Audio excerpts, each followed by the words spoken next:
G'day everyone. Just yesterday I got a lens sent to me from Tamron, Australia.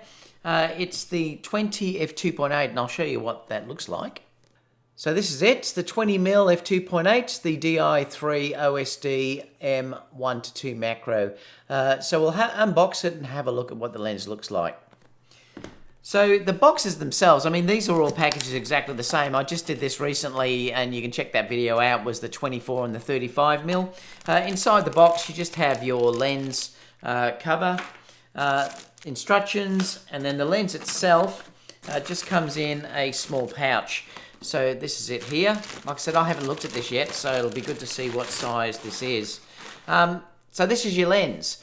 Nice and small. Typical with Tamron, like I've said with all of their lenses, I find them to be incredibly robust. Even though they're only a plastic material on the outside, it's a very high-end plastic, so they tend to last incredibly well. In fact, I've found them to be one of the best wearing lenses that I've had, with not showing scratches and things like that.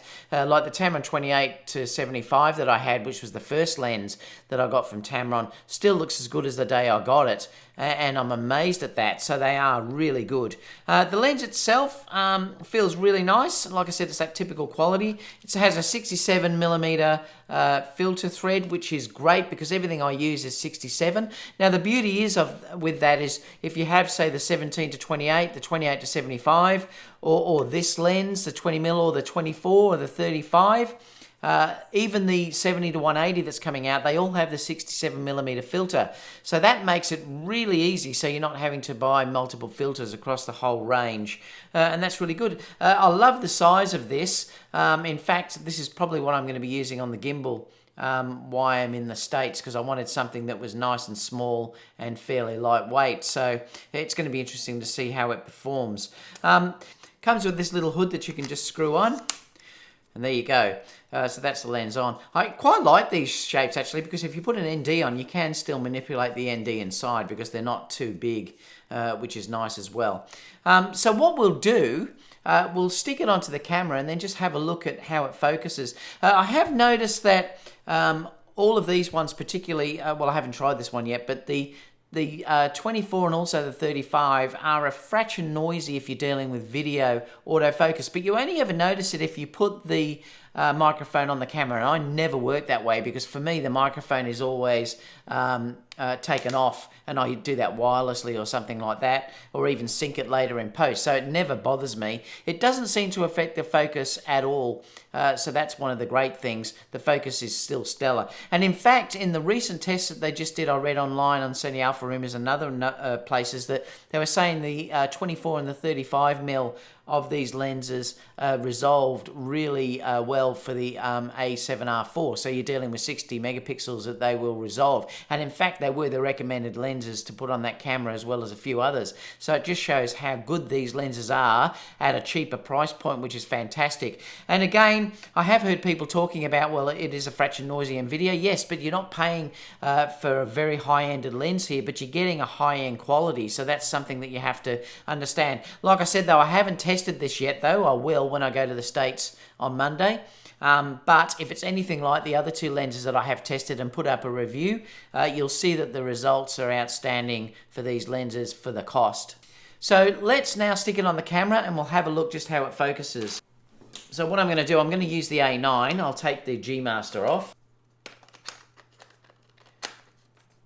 So this will give you an idea about the size of the lens.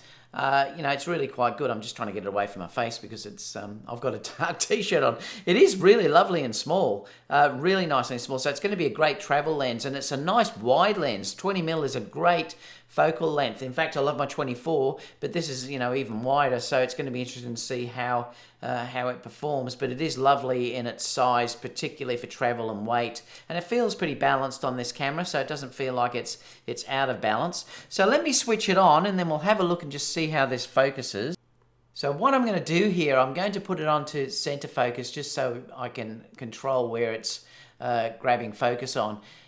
And I'm going to see how fast this focuses. So you can see it's very, very quick. So I'm on AFC, and it is focusing really quite nice and fast. So there certainly is no problem with it focusing even in these low light conditions. Now, I can I can hear the motor going inside a little bit, but like I said, that does not bother me, and I've found that it doesn't affect performance at all. So you just have to work out whether, you know, that's something that's going to worry you or not. It certainly wouldn't worry me one little bit. So let's switch it over to video, and we'll have a look and see how it performs in video. Let me change this, and I'm going to change the focus mode on this so I can select where it will be, and then you'll see how fast that this changes. Now the beautiful thing here is that you can go 1 to 2 macros. So basically I'm almost touching it if you look at that there, and it's maintaining focus. Now let me now move that point over and we'll see it switch over. So that's, you see there how fast it's changing focus between the two in that regard. So it looks like it's good. It looks like it's not switching or breathing in and out. It looks like it's just locking on, which is fantastic, because some lenses tend to go past and then come back. I can't see that happening in this case, so it looks like it's working really quite well, and I'd be happy with that performance alone, which seems to be really quite nice. So yeah, I just wanted to show you that as a quick test to let you have a look at how it's focusing, and it looks like it's quite good. Let me just come back a little bit and I'll see if we can grab there. You can see it's locked on. If I go onto that Dalek there, it's locked on again. If I click on there, it's locked on. If I move in fairly close, as close as I can, you'll see that it locks onto there as well. So it looks like the autofocus is as good as any of the other Tamron lenses that I've used. So it seems to be, look, this is only a really quick unboxing just to let you know how this has worked, but it seems to be that it's okay. And in fact, I think this is slightly quieter than the other two lenses that I had. I couldn't hear it as much. It's still doing that little noise. You can see where it's trying to get the focus, but it doesn't seem to be as loud as what it was with the 24 and the 35 that I had. But like I said, it doesn't appear to affect autofocus at all. It's just the way that these lenses work. So stay tuned for some testing, because I will, like I said, use this when I'm in the States next week, and you'll start to see some results coming up soon of how all this works. So let's look at the sight itself, and I'll just show you a little bit about the lens before I finish the day. So it is the 20mm, the 2.8. The model number is this DI3 OSD M1-2. That's the macro side of it. So there's information. I'll stick this down below so you can have a look at the information there. One of the things I do love about these Tamron lenses, though, is how close you can get to the subject.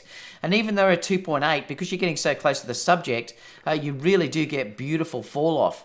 And you can sort of see that result that we're looking at there. So that is fantastic. And that 1 to 2 is brilliant if you want to do that. And in fact, I use it for a lot of details and things like that when I'm shooting weddings and things like that. And I do love that aspect of it. The 67mm filter thread, again, is also great. It is a wide angle, ultra wide angle, because it's a 20mm. The specifications, just to show you that, the model number is F050, the focal length is 20mm, it's a maximum aperture of 2.8, and it has 10 elements and 9 groups. The minimum focusing distance is 0.11 of a meter, and it's that's 4.3 inches away, which is really close.